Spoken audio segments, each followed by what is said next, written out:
Tugas Kelompok Bahasa Indonesia, Universitas Dian Nusantara. Perkenalkan, kami dari kelompok 7 yang beranggota Antoni Munzir, Dea Ayusa Putri, Salsa Mawar Aprilia, Siti Nurhanifah, Siti Felinda, dan Yoke Sari. Di sini kami akan membahas tentang diksi atau pemilihan kata. Pilihan kata atau diksi adalah pemilihan kata-kata yang sesuai dengan apa yang hendak kita ungkapkan. Diksi atau pilihan kata mencakup pengertian kata-kata mana yang harus dipakai untuk mencapai suatu gagasan, bagaimana membentuk pengelompokan kata-kata yang tepat atau menggunakan ungkapan-ungkapan, dan gaya mana yang paling baik digunakan dalam suatu situasi. Setiap kata memiliki makna tertentu untuk membuat gagasan yang ada dalam benak seseorang. Bahkan, makna kata bisa saja diubah saat digunakan dalam kalimat yang berbeda. Hal ini mengisyaratkan bahwa makna kata yang sebenarnya akan diketahui saat digunakan dalam kalimat. Lebih dari itu, bisa saja menimbulkan dampak atau reaksi yang berbeda jika digunakan dalam kalimat yang berbeda. 1. Makna leksikal dan makna gramatikal. Makna leksikal adalah makna yang sesuai dengan referennya, sesuai dengan hasil observasi alat indera atau makna yang sungguh-sungguh nyata dalam kehidupan kita. Contoh, kata tikus. Makna leksikalnya adalah binatang yang menyebabkan timbulnya penyakit. Tikus itu mati diterkam kucing.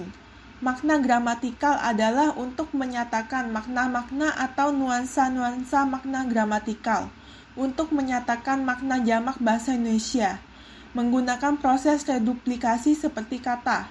Buku yang bermakna sebuah buku menjadi buku-buku yang bermakna banyak buku. 2. Makna referensial dan non-referensial. Makna referensial dan non-referensial perbedaannya adalah berdasarkan ada tidaknya referen dari kata-kata itu. Maka kata-kata itu mempunyai referen, yaitu sesuatu di luar bahasa yang diacu oleh kata itu. Kata bermakna referensial kalau mempunyai referens, sedangkan kata bermakna non-referensial kalau tidak mempunyai referens. Contoh, kata meja dan kursi bermakna referen. Kata karena dan tetapi bermakna non-referensial. Makna denotatif dan konotatif. Makna denotatif adalah makna asli, makna asal atau makna sebenarnya yang dimiliki sebuah leksem. Contoh, kata kurus bermakna denotatif, keadaan tubuhnya lebih kecil dari ukuran badannya yang normal. Makna konotatif adalah makna lain yang ditambahkan pada makna denotatif tadi, yang berhubungan dengan nilai rasa orang atau kelompok yang menggunakan kata tersebut. Contoh, kata kurus tersebut bermakna konotatif netral, artinya tidak memiliki nilai rasa yang mengenakan. Tetapi kata ramping bersinonim dengan kata kurus itu memiliki konotatif yang positif. Nilai yang mengenakan, orang akan senang bila dikatakan ramping. 4. Makna konseptual dan makna asosiatif. Makna konseptual adalah makna yang dimiliki oleh sebuah kata terlepas dari konteks atau asosiasi apapun. Contohnya, kuda memiliki makna konseptual sejenis binatang berkaki 4 yang bisa dikendarai. Makna asosiatif adalah makna yang dimiliki sebuah kata yang berkenaan dengan adanya hubungan kata itu dengan sesuatu yang berada di luar bahasa. Contoh, kata melati berasosiasi dengan suatu yang suci atau kesucian. Merah berasosiasi berani atau paham komunis. 5. Makna kata dan makna istilah. Makna kata walaupun secara sinkronis tidak berubah, tetapi berbagai faktor dalam kehidupan dapat bersifat umum. Makna kata itu baru jelas kalau sudah digunakan dalam suatu kalimat. Contoh, kata tahanan bermakna orang yang ditahan, tapi bisa juga hasil perbuatan menahan. Kata air bermakna air yang berada di sumur, di gelas, dan di bak mandi. Makna istilah memiliki makna yang tetap dan pasti. Ketetapan dan kepastian makna istilah itu karena istilah itu hanya digunakan dalam bidang kegiatan atau keilmuan tertentu. Contohnya, kata tahanan di atas masih bersifat umum. Istilah di bidang hukum, kata tahanan itu sudah pasti orang yang ditahan berhubungan dengan suatu perkara. 6. Ada makna idiomatikal dan peribahasa. Yang dimaksud dengan idiom adalah satuan-satuan bahasa, ada berupa baik kata, frase, maupun kalimat. Makna yang tidak dapat diramalkan dari makna leksikal, baik unsur-unsurnya maupun makna gramatikal satuan-satuan tersebut. Contohnya, ketakutan, kesedihan, keberanian, dan kebimbingan memiliki makna hal yang disebut makna dasar. Yang kedua, rumah kayu bermakna rumah yang terbuat dari kayu. Makna peribahasa bersifat memperbandingkan atau mengumpamakan, maka lazim juga disebut nama perumpamaan. Contohnya, bagai, bak, laksana, dan umpama lazim digunakan dalam peribahasa. Yang ketujuh, ada makna kias dan lugas. Makna kias adalah kata, frase, dan kalimat yang tidak merujuk pada artinya sebenarnya. Contohnya, putri malam bermakna bulan, raja siang bermakna matahari. Syarat-syarat pemilihan kata. Agar dapat menghasilkan cerita yang menarik melalui pilihan kata, maka diksi yang baik harus memenuhi syarat seperti ketetapan dalam pemilihan kata dalam menyampaikan suatu gagasan. Seorang pengarang harus mempunyai kemampuan untuk membedakan secara tepat nuansa-nuansa makna sesuai dengan gagasan yang ingin disampaikan. Menguasai berbagai macam kosakata dan mampu memanfaatkan kata-kata tersebut menjadi sebuah kalimat yang jelas, efektif, dan mudah dimengerti. Contoh paragraf. Hari ini aku pergi ke pantai bersama dengan teman-temanku. Udara di sana sangat sejuk. Kami bermain bola air sampai tak terasa hari sudah sore. Kami pun pulang tak lama kemudian. Contoh kedua, liburan kali ini aku dan teman-teman berencana untuk pergi ke pantai. Kami sangat senang ketika hari itu tiba. Begitu sampai di sana, kami sudah disambut oleh semelintir angin yang tak henti-hentinya bertiup. Ombak yang berkejar-kejaran juga seolah tak mau kalah untuk menyambut kedatangan kami. Kedua paragraf di atas mempunyai makna yang sama, tapi dalam pemilihan diksi pada contoh paragraf kedua menjadi enak dibaca, tidak membosankan bagi pembacanya. 1. Dapat membedakan denotasi dan konotasi dengan benar. Makna denotatif adalah makna dalam alam wajar secara eksplisit. Makna wajar ini adalah makna yang sesuai dengan apa adanya. Denotatif adalah suatu pengertian yang terkandung sebuah kata secara objektif. Makna konotatif adalah makna asosiatif, makna yang timbul sebagai akibat dari sikap sosial, sikap pribadi, dan kriteria tambahan yang dikenakan pada sebuah makna konseptual. Makna konotatif berbeda dari zaman ke zaman, ia tidak tetap. 2. Dapat membedakan kata umum dan kata khusus dengan benar. Kata umum dibedakan dari kata khusus berdasarkan ruang lingkupnya. Makin luas ruang lingkup suatu kata, maka makin umum sifatnya. Makin umum suatu kata, maka semakin terbuka kemungkinan terjadinya salah paham dalam pemaknaannya. 3. Dapat memahami dengan tepat makna kata abstrak dan kata konkret.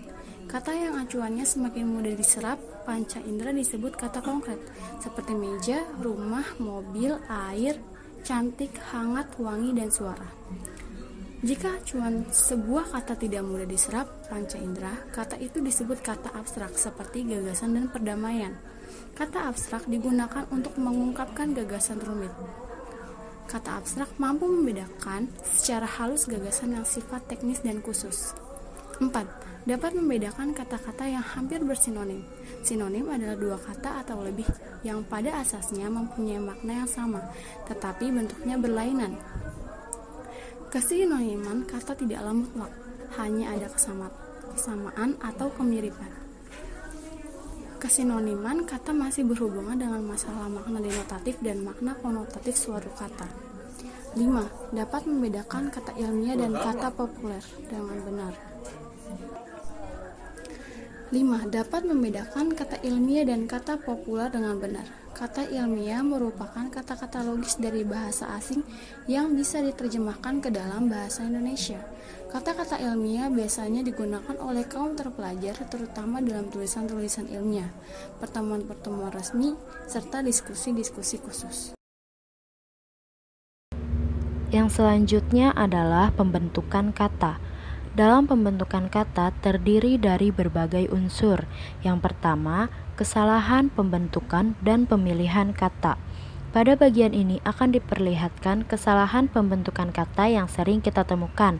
Misalnya, penanggalan awalan ber, penanggalan awalan meng, pemakaian kata depan di, ke, dari, bagi, pada, daripada, dan terhadap, serta penggunaan kesimpulan, keputusan, penalaran, dan pemungkiman. Yang kedua adalah definisi. Definisi adalah suatu pernyataan yang menerangkan pengertian suatu hal atau konsep istilah tertentu.